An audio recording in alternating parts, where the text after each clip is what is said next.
So obviously during the pandemic, we followed safety protocols, social distancing, masking up, not visiting clients when you're sick or you have flu like symptoms. And generally construction is inherently dangerous process.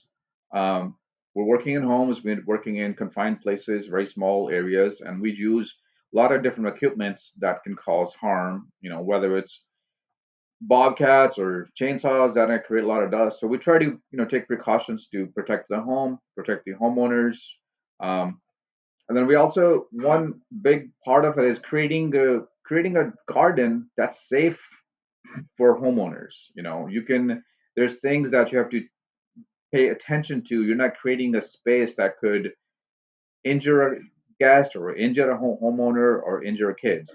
So in the designing process, you have to really think about building something that's safe. Um, During construction process, there's also a lot of dangers. We try to clean up and organize our jobs when homeowners are coming out, looking at the projects when we're gone. We ensure all the tools are put away. So those are some of the safety things that we, do when we're doing the projects. You can consider me like a second generation landscaper. My dad is a landscape contractor. Um, he was not a contractor forever. He was a bit of a gardener, but he has his contractor license. I graduated from school studying accounting, and I thought I was going to be an accountant, except last year or so, I realized it's not for me. I just didn't think it suited my personality. And I was at a loss for a bit, but then my dad had a lot of demand for construction projects, and he didn't know what to do other than asking me for help. So I started helping him out with the estimating cost of projects, and whatever the plans came, we would create proposals to do the calculations of it. And that was sort of how I got introduced to the landscape profession. And then I ended up eventually starting on my own, getting my own contractor license and starting my own company separately from him. That was kind of the beginning of how I got into the industry.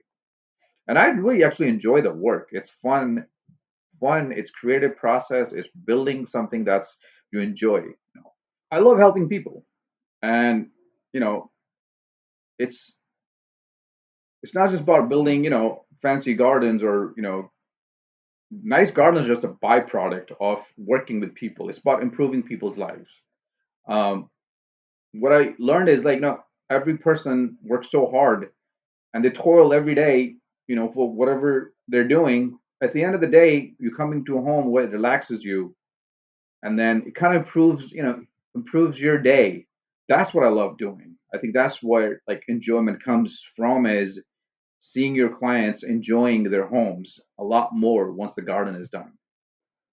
So one of my probably favorite customers, and then she was probably the first customer that was a large project when I started out. This happened in 2006. We had started my business in 2005, and this was that first large project over $50,000. And it was a very large, Lafayette garden with huge sloped area. We had to cut the slope, put retaining walls, create patio space, create play areas, create lawn areas. So it was a really fun project, and it came out really great.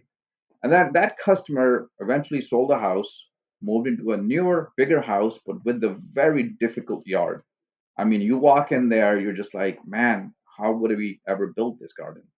So fast forward today, actually, we're about to finish that new garden, and then it's a very terraced garden. It was very challenging to plan and design, but it's coming along really great.